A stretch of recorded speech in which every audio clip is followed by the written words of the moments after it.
বক্তব্যের শেষের দিকে এটিএম লাইভ অনেকক্ষণ ধরে চলে, মাঝখানে শেখ হাসিনা যুক্ত হন এবং তিনি বলেছেন বাংলাদেশে আছে এ ধরনের শব্দ তিনি উচ্চারণ করেছেন। শেখ হাসিনার সকল মানে দরপদ চূর্ণ হয়ে যায় 5ই আগস্ট এবং 1 ফেব্রুয়ারি বইমেলাতে ডাস্টবিনে রয়েছে তার ছবি, 1 বছর আগে যে বইমেলা তিনি নিজে উদ্বোধন করেছিলেন। কিন্তু শেখ হাসিনা বদলায়। গতকাল রাত 11:30টার দিকে ফেসবুক স্ক্রল করছিলাম, হঠাৎ করে আওয়ামী লীগ সমর্থিত একটি ফেসবুক পেজ যেটির নাম 18 সামনে এলো এবং সেখানে যখন আমি ক্যাপশন দেখলাম যে সাবেক প্রধানমন্ত্রী শেখ হাসিনা লাইভে রয়েছেন ফেসবুকে, সেটি দেখলাম এবং খুব স্বাভাবিকভাবে অনেক আগ্রহ নিয়ে তার কথা শুনছিলাম। তার বক্তব্য এর আগেও শুনেছি, কিন্তু গতকালকের যে আলাপচারিতা সেটা কোনো বক্তব্য ছিল না, এটা ছিল আলাপচারিতা অনলাইন প্ল্যাটফর্মে লাইভে। সেখানে শেখ হাসিনাকে অনেকটাই ভারমুক্ত দেখতে পেয়েছি। বক্তব্যের কোনো কোনো পর্যায়ে, আলাপচারিতার কোনো কোনো পর্যায়ে তিনি হাসছেন এবং তার মধ্যে নির্ভার একটা ব্যাপার দেখতে পেয়েছি। পুরো বক্তব্যে 2টা বিষয়ে কথা বলার সময় শেখ হাসিনা তার নিজের অবস্থান নিয়ে ধোঁয়াশা তৈরি করেছেন। যেহেতু বাংলাদেশের আইনে 9টি আদালত কর্তৃক নির্দেশনা রয়েছে সাবেক প্রধানমন্ত্রী শেখ হাসিনার বক্তব্য প্রচারে, তাই স্বাভাবিকভাবেই তার বক্তব্য প্রচার করতে পারছি না বা করব না। বক্তব্যের শেষের দিকে এটিএম লাইভ অনেকক্ষণ ধরে চলে, মাঝখানে শেখ হাসিনা যুক্ত হন এবং বেশ কয়েকবার তার ইন্টারনেট কানেকশন লস্ট হয়, তার কনভারসেশন লস্ট হয়, তিনি আবার আসেন, আবার তিনি কথা বলেন এবং একটা পর্যায়ে তিনি বলেন যে তিনি আসলে দূরে কোথাও নাই, তিনি বাংলাদেশে আছেন এবং সেটা তিনি বাংলাদেশে আছেন বলার সাথে সাথে সেটাকে তিনি আবার একটু ঘুরিয়ে দিয়েছেন, যেন তিনি যে আসলেই বাংলাদেশে আছেন এ ব্যাপারে যেন মানুষ নিশ্চিত না হয় বা মানুষের মনের মধ্যে যেন সন্দেহ থাকে বা মানুষ যেন কনফিউশনের মধ্যে থাকে। তিনি বলেছেন বাংলাদেশে আছে এ ধরনের শব্দ তিনি উচ্চারণ করেছেন। আপনারা যদি পুরো লাইভটা শোনেন আপনারা সেটা বুঝতে পারবেন। এখন যখন তিনি এই কথাটা বলছিলেন আমি নিজে খুব অবাক হলাম, আসলে কি তিনি বাংলাদেশে রয়েছেন? আগে শেখ হাসিনা ফোন কলে বলেছিলেন আমি দূরে নেই, কাছেই আছি, যেন চট করে ঢুকে পড়তে পারে, যেটা নিয়ে প্রচুর ট্রোলড হয়েছেন তিনি। সেটা ছিল তিনি কাছে রয়েছেন। গতকালকে তিনি বলেছেন তিনি বাংলাদেশেই আছেন এবং সেটা তিনি আবার পরবর্তীতে ঘুরিয়ে ফেলেছেন, তার জায়গা নিয়ে তিনি আবার ধোঁয়াশা তৈরি করলেন যে তখন আবার আপনি বুঝতে পারবেন না তিনি আসলেই বাংলাদেশে আছেন বলতে সেটি আসলে তিনি শারীরিকভাবে রয়েছেন সেটা বুঝিয়েছেন নাকি তিনি মেন্টালি বাংলাদেশে রয়েছেন সেটা বলেছেন। কিন্তু তিনি বাংলাদেশে আছেন এই শব্দটা উচ্চারণ করেছেন। আরো একটা বিষয় আপনাদেরকে খুব অবাক করবে, যেটা আমাকে আরেকটু বেশি কনফিউজড করেছে তার অবস্থান নিয়ে, এবং সেটি হলো বক্তব্যের প্রায় শেষ পর্যায়ে তিনি বেশ কয়েকবার তিনি তার বক্তৃতা শেষ করছেন, আলাপচারিতা তিনি তার কথোপকথন তিনি শেষ করছেন, বেশ কয়েকবার তিনি খুদা হাফিজ বলেছেন, পরবর্তীতে আবার প্রসঙ্গক্রমে তিনি আবার নতুন করে কথা বলা শুরু করছেন, আবার তিনি খুদা হাফিজ বলছেন এবং একটা পর্যায়ে তিনি বলছেন তার বিরুদ্ধে যে মামলাগুলো হয়েছে সেই মামলাগুলো সম্পর্কে তিনি বলছেন ডক্টর মোহাম্মদ ইউনূস সাহেব যিনি বর্তমান অন্তর্বর্তীকালীন সরকারের প্রধান, তার বিরুদ্ধে যে মামলাগুলো হয়েছিল তিনি সেটা রেফারেন্স টেনেছেন, নানান বিষয় নিয়ে তিনি কথা বলছেন। এবং শেষবার তিনি যখন, আপনারা জানেন যে সারা দেশে যেই আইনজীবী সমিতি নির্বাচনগুলো হচ্ছে বেশিরভাগ জায়গায় আওয়ামী লীগ সমর্থিত যারা তারা জয়লাভ করছে, তিনি সেই ব্যাপারটা তিনি বলতে চাইলেন যে বারের যে নির্বাচন হচ্ছে এটা বললেন তিনি, এবং যারা হোস্ট তারা আবার অন্য একটা প্রসঙ্গে কথা বলতে চাইছিলেন বা একটু অবাক হলেন বা কিছু একটা, তখন শেখ হাসিনা একটা জিনিস বললেন যে আমাকে অনেক রাত জাগতে হচ্ছে, তোমাদের চেয়ে আমি বেশি খবর রাখি, এরকম কিছু একটা, এবং এর পরবর্তী তিনি বললেন আমি রাত 12টা পর্যন্ত কথা বলি সবার সাথে, রাত 12টা পর্যন্ত। এখন দেখেন এখানে টাইম জোনের একটা বিষয় রয়েছে, যদি তিনি দিল্লিতে থাকেন যেটা আমরা জানি সবাই বলা হচ্ছে, তাহলে তো নিশ্চয়ই সময়টা ঠিক 12টার কাছাকাছি হতো।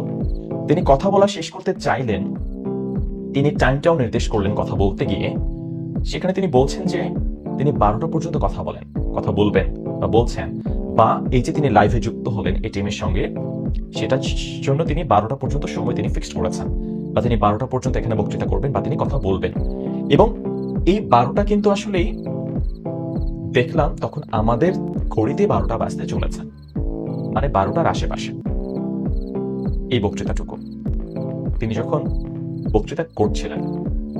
এই সব কিছু মিলিয়ে আসলে আমার কাছে কেন জানি মনে হচ্ছে এখানে একটা ধোঁয়াশার বিষয় রয়েছে। সেই ধোঁয়াশাটা কি? সেটা হচ্ছে শেখ হাসিনা যখন বাংলাদেশ ছেড়ে ভারতে চলে গেলেন, আমরা শেখ হাসিনার মতো এরকম এই মুহূর্তে তিনি বাংলাদেশে ঘৃণিত, বাংলাদেশের মোস্ট ওয়ান্টেড আসামি সবচেয়ে, কিন্তু তারপরে তিনি বাংলাদেশের অন্যতম একজন ভিভিআইপি। তাকে নিয়ে আলোচনা চলছে, তিনি না থাকলেও 6 মাস ধরে চলছে। 6 মাস হয়ে গেছে তিনি দেশ ছেড়ে চলে গেছেন। এই মানুষটির একটা সিঙ্গেল ফটোগ্রাফ কেউ দেখাতে পারলো না, কেউ পারেনি। অথবা যে বারবার করে বলা হচ্ছিল তিনি তার নেটওয়ার্ক ইস্যু রয়েছে, ধরেন দিল্লিতে যদি তিনি থাকেন, তাকে কি দিল্লি সরকার এমন কোনো জায়গায় রেখেছে যেখানে নেটওয়ার্ক ইস্যু হতে পারে? নাকি তিনি অন্য কোথাও রয়েছেন? শেখ হাসিনাকে যেখানে রাখা হয়েছে তেমন একটি জায়গায় যেখানে তিনি ওভার দ্য ফোনে তিনি গত প্রায় 6 মাস ধরে তার নেতা কর্মীদের সঙ্গে আলাপ আলোচনা করছেন, দেশের রাজনীতির, আওয়ামী লীগের রাজনীতি কন্ট্রোল করছেন। তাকে ভারত সরকার কি এমন কোনো জায়গায় রাখবে যেখানে নেটওয়ার্কের ডিস্টারবেন্স থাকবে? এটাতে যখন 3টা বিষয়, গতকালকের বক্তৃতা তিনি একবার বলছেন তিনি দেশে রয়েছেন, একবার বললেন তিনি 12টা পর্যন্ত কথা বলবেন সবার সঙ্গে, এবং তার নেটওয়ার্ক ডিস্টারবেন্স। এই 3টাতে কেন জানি মনে হচ্ছে শেখ হাসিনা আসলে কি তাহলে দিল্লিতে রয়েছেন, নাকি পর্দার অন্তরালে আমরা আসলে এমন কিছু জানি না যেটা ঘটেছে, বা এমন কিছু আমাদেরকে কি বোঝানো হচ্ছে আমাদের জনগণকে? কারণ শেখ হাসিনার চলে যাওয়ার কোনো ফুটেজ আমরা পাইনি। কেন পাইনি? কেন সেনাবাহিনীর ক্যান্টনমেন্টে আশ্রয় নেওয়া 600-র মতো আওয়ামী লীগের নেতা কর্মী বা ব্যবসায়ী, তাদেরকে ধরা হয়নি? কয়জনকে ধরা হয়েছে? হাতে গোনা। পলক, আনিসুল, সালমান এফ রহমান, ফারুক খান, কামাল আহমেদ মজুমদার, আপনি হাতে গুনে শেষ করে ফেলতে পারবেন। সংখ্যাটা 600-র মতো, 600-র অধিক। কোথায় তারা? হাওয়া হয়ে মিলিয়ে গেল। সরকার কঠোর বিচার করবে প্রতিনিয়তই হুঙ্কার দিচ্ছে। বিচারে যদি করা হবে তাহলে ধরা কেন হলো না? আচ্ছা, সাবেক প্রধানমন্ত্রী শেখ হাসিনা তিনি কি কোনোভাবেই জাদু জানেন কি, বা তার এত কনফিডেন্সের উৎস কোথায়? কিন্তু শেখ হাসিনার সকল দরপদ চূর্ণ হয়ে যায় 5ই আগস্ট, এবং 1 ফেব্রুয়ারি বইমেলাতে ডাস্টবিনে রয়েছে তার ছবি, 1 বছর আগে যে বইমেলা তিনি নিজে উদ্বোধন করেছিলেন। কিন্তু শেখ হাসিনা বদলায়। তার শুরুর দিকে দেশ ছেড়ে চলে যাওয়ার পরে তার টেলিফোন আলাপ, তার বক্তৃতা, তার বিবৃতি, এগুলো শুনলে তাকে কখনো কখনো হতাশ মনে হতো।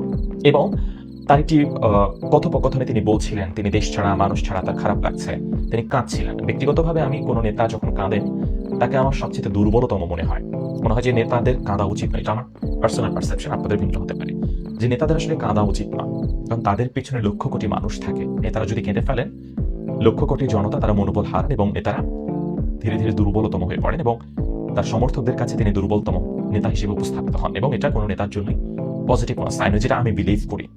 আপনাদের পারসেপশন আলাদা হতে পারে। এর আগে মেবি 2018 সালে নির্বাচনের পরে বা আগে হবে, মির্জা ফখরুল ইসলাম আলমগীর তিনিও কেঁদেছিলেন, এবং তখনও আমি খুব বিরক্ত হয়েছিলাম যে নেতা কেন কাঁদবেন? আপনার বিরূপ পরিস্থিতি আপনার যাবে, আপনার জীবনে কঠিনতম আঘাত আসবে, কিন্তু আপনি যখন নেতা হন তখন আপনার কাঁদলে, আপনার চোখের পানি দেখলে আপনাকে অনেকেই আপনার প্রতি সহানুভূতিশীল হবে, আপনার সমর্থক আপনার প্রতি কানেক্টেড হবে, এটা যেমন সত্য, আবার অনেকেই আপনার প্রতি ভরসা হারাবে। কাঁদলেন, ভেঙে পড়লেন। শেখ হাসিনার ওই অডিও ক্লিপের পরে যখন তিনি বলছিলেন তিনি দেশ ছাড়া, ঘর ছাড়া, মানুষ ছাড়া তার খারাপ লাগছে, কাঁদছিলেন, তখন আমার অনেকটা একই রকম অনুভূতি তৈরি হলো যে উনি মেবি দুর্বল হয়ে গেছেন, বা তার পক্ষে হয়তো বা দেশে ফেরা সম্ভব নয়, বা তার পক্ষে হয়তো বা ঘুরে দাঁড়ানো সম্ভব নয়। তবে আমি শুরুর দিকে শেখ হাসিনা 5ই আগস্ট চলে যাওয়ার পরেও আমি অনেকটা এরকম ভেবেছিলাম, কিন্তু পরবর্তীতে শেখ হাসিনার বক্তৃতা যখন শুনি তখন আমার কাছে মনে হচ্ছে আসলে তিনি ফুরিয়ে যাননি। এখন বাংলাদেশের রাজনীতিতে তিনি ফিরতে পারবেন কিনা, তার সম্মান পুনরুদ্ধার করতে পারবেন কিনা, সেটা ডিফারেন্ট ইস্যু, বা সেটা করলে সেটা একান্ত তার বিষয়, এতে আমার নিজের খুশি হওয়ার বিষয় নয়। কিন্তু আমি একজন বলছি শেখ হাসিনার মনোবল অনেক বেশি, কারণ বাংলাদেশ শুধু নয়, ধরেন বিশ্বে যতজন রাষ্ট্রনায়ক রয়েছেন তাদের কারো জীবন কি এরকম ট্র্যাজিক হয়েছে? যেমন বাশার আল আসাদ সিরিয়ার, তাকেও দেশ ছেড়ে পালাতে হয়েছে, এবং তারও এরকম তার বাবার ছবি ভেঙে চুরে সবকিছু করা হয়েছে। অনেকটা বাংলাদেশে যেরকম হয়েছে, শেখ মুজিবুর রহমান বঙ্গবন্ধুর ছবি নিয়ে, ভাস্কর্য নিয়ে অনেকেই তার ভাস্কর্য ইস্যু করেছেন, অনেক কিছু, বা শেখ হাসিনার ছবি ডাস্টবিন, অনেক কিছু। সিরিয়া তো অনেকটা এরকম হয়েছে। তো বাশার আল আসাদের জীবন নিশ্চয়ই এখন তারও হয়তো বা খারাপ লাগে, সেও হয়তো ফিরতে পারবে না কখনো সিরিয়াতে। কিন্তু ধরেন বাশার আল আসাদের লাইফেও কি শেখ হাসিনার মতো এরকম ট্র্যাজিক কোনো ইভেন্ট রয়েছে? যেমন আমি ট্রোল করতাম, আমি নিজেও স্বজন হারানোর বেদনা শেখ হাসিনা যখন বারংবার করে বলতেন, এটি প্রায় প্রতিটি বক্তৃতায় তিনি বলতেন। কারণ আপনি কাউকে ভালোবাসেন, আপনি আসলেই তাকে ভালোবাসেন। আপনি যদি প্রতিনিয়ত তার কাঠের কাছে গিয়ে প্রতিদিন আপনি বলেন আমি তোমাকে ভালোবাসি, আমি তোমাকে ভালোবাসি, আমি তোমাকে ভালোবাসি, একসময় সেই ভালোবাসা মানুষটি আপনার এই ভালোবাসা শুনে বিরক্ত হবে। বুঝতে পেরেছি তুমি ভালোবাসো, প্রতিদিন আমাকে শোনাতে হবে না। আপনি যদি প্রতিদিন একই কথা বলেন, তখন মানুষ আপনার প্রতি প্রথমে সহানুভূতিশীল হয়, পরবর্তীতে বিরক্ত। যেটা আপনি সুখের কথা বলেন কিংবা দুঃখের কথা বলেন, ধরেন আমি একটা দুঃখী, আমি একটা কষ্ট পেয়েছি, যেমন আমি বলি, যেমন বর্ষা চৌধুরী যিনি ব্র্যান্ড প্রমোটার, তিনি আত্মহত্যা করতে যাচ্ছেন, গলায় ফাঁস লাগিয়েছেন, তারপরেও মানুষ হা হা দিচ্ছে। কেন? কারণ তিনি বারংবার অনেকটা একই রকম ভাবে তার দুঃখের কথা বলেছেন। তিনি প্রেম করেছেন, ভালোবেসেছেন, বিয়ে করেছেন, ধোঁকা খেয়েছেন, অনেকটা একই রকম গল্প। ব্যক্তি বর্ষা চৌধুরীর সঙ্গে আমার কোনো সমস্যা নেই, আমি জানিও না সেখানে সত্য কোনটা মিথ্যে কোনটা, বাট আমি মানুষ যেভাবে, বেশিরভাগ মানুষ যেটা ভাবছে সেটা নিয়ে কথা বলছে, কারণ তিনি বারংবার একই কার্ড ব্যবহার করে ফেলেছেন। অনেকটা শেখ হাসিনাকে আমার সেরকম মনে হতো শুরুর দিকে, বা এই কিছুদিন আগেও বারংবার তিনি কেন স্বজন হারানোর বেদনার কথা বলেন। পরে আমি চিন্তা করলাম, কিছুদিন ধরে ভাবছি, তার যখন বক্তৃতা শুনি, আগত মনোযোগ দিয়ে শুনিনি, কারণ একই কথা তিনি বলতেন সরকারি থেকে। এখন তার অনেক ধরনের বিষয় নিয়ে তিনি কথা বলেন, যেটা আমাকে অবাক করে, আমি বলবো এক এক করে। তার এই যে এরকম করে ধরেন এক রাতে সবাইকে হারিয়ে ফেলা পৃথিবীর ইতিহাসে কারো জীবনে ঘটেছে কি? এটা তো একমাত্র দাবিদার আমার মনে হয় শেখ হাসিনা। এরকম ঘটনা ঘটে যাওয়ার পরে, এক রাতে সবাইকে হারিয়ে ফেলার পরে আবারও রাষ্ট্র ক্ষমতা নিয়ে আসে সেই দলটিকে, আবার এরকম ভাবে ক্ষমতাচ্যুত হয়ে দেশ ছেড়ে দেশের বাইরে চলে যাওয়া, এমন ঘটনাকে পৃথিবীর ইতিহাসে অন্য কোনো রাষ্ট্র নয় বা অন্য কোনো মানুষ এক্সপিরিয়েন্স করেছে, যেটা শুধুমাত্র শেখ হাসিনা করেছে।